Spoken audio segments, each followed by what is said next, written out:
शहर के बाहरी इलाके में एक पुरानी हवेली थी। लोग उसे वर्मा हाउस के नाम से जानते थे।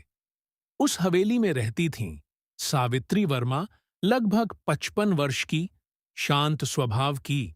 उस रात तेज बारिश हो रही थी। बिजली बार बार चमक रही थी। हवेली के भीतर सावित्री जी अकेली थीं।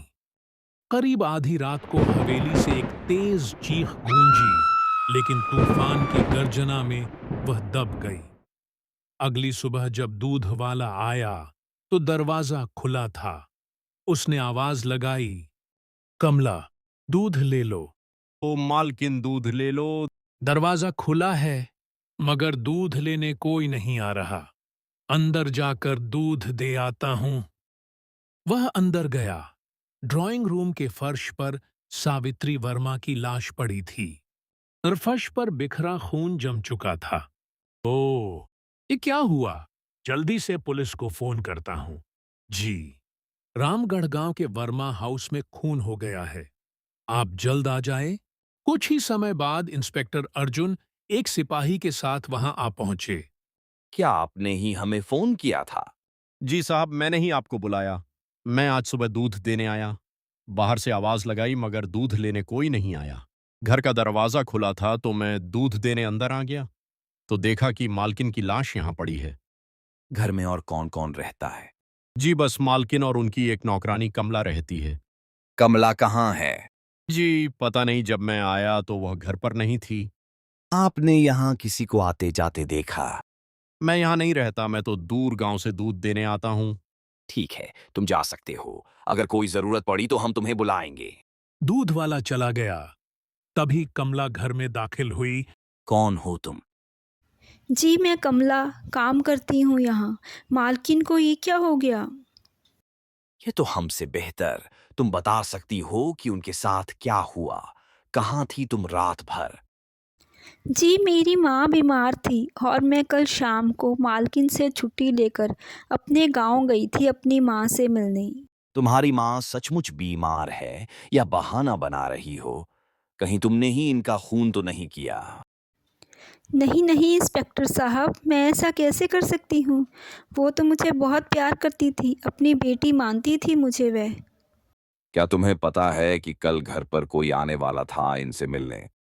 नहीं सर, ऐसी तो कोई बात नहीं हुई। जब मैं यहाँ से गई तो वह घर पे अकेली ही थी। घर में और कौन कौन रहता है? जी साहब तो 5 साल पहले ही मर चुके हैं और इनका एक बेटा है जो मुंबई में रहता है, वही नौकरी करता है।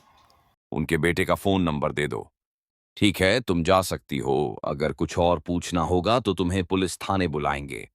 यहाँ 2 कप पड़े हैं चाय के, मतलब जो भी कोई आया था वह उनकी जान पहचान का ही था। जी सर, दोनों ने साथ बैठकर चाय पी और बाद में कुछ ऐसा हुआ होगा कि वह इनका खून करके चला गया। खिड़की का शीशा भी अंदर से तोड़ा गया है, न कि बाहर से। इसका मतलब जो भी आया था वह दरवाजे से ही अंदर आया था। राजीव, उनके बेटे को फोन करो और उसे यहाँ बुलाओ और एम्बुलेंस को फोन करके डेड बॉडी को हॉस्पिटल भेजो। जी सर। और सारे घर में चेक करो। देखो अलमारी से क्या क्या सामान गायब हुआ है। मुझे तो यह मामला चोरी का नहीं लगता।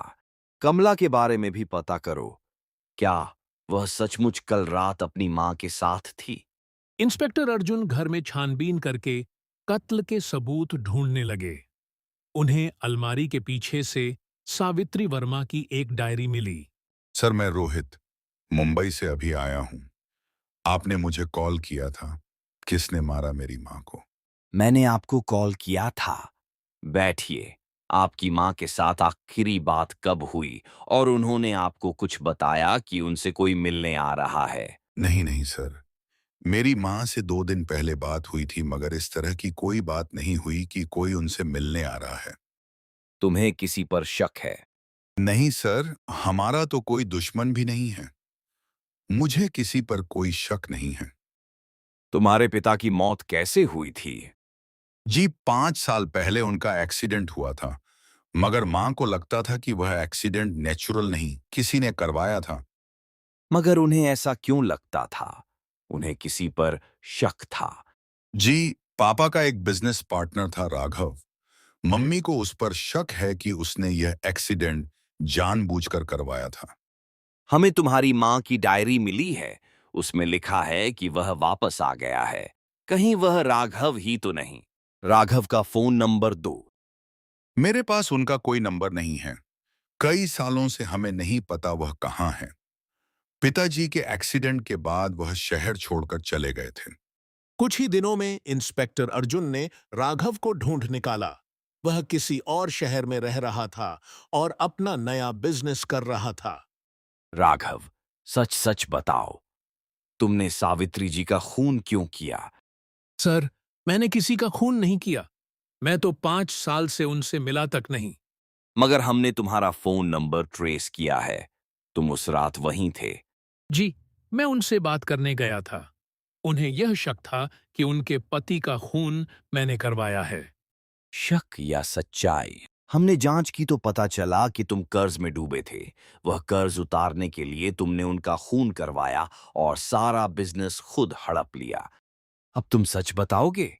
नहीं तो हमें सच बुलवाने के और भी बहुत से तरीके आते हैं। पुलिस के डंडे तुम सह नहीं पाओगे। इसलिए जल्दी से अपना गुनाह कबूल कर लो।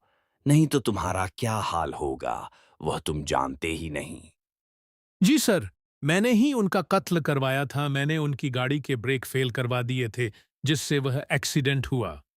सावित्री जी को मुझ पर शक था कि मैंने ही उनके पति का खून करवाया है, इसलिए उन्होंने मुझे मिलने के लिए बुलाया था। वह सच्चाई जानना चाहती थी।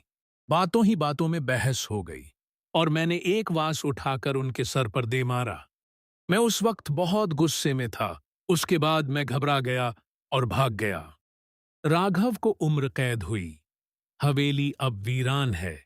लोग कहते हैं कि बरसात की रातों में वहां अब भी चीख सुनाई देती है। कहानी अच्छी लगी तो लाइक शेयर करके एक प्यारा सा कमेंट जरूर करें और चैनल को सब्सक्राइब करना ना भूलें। Thank you.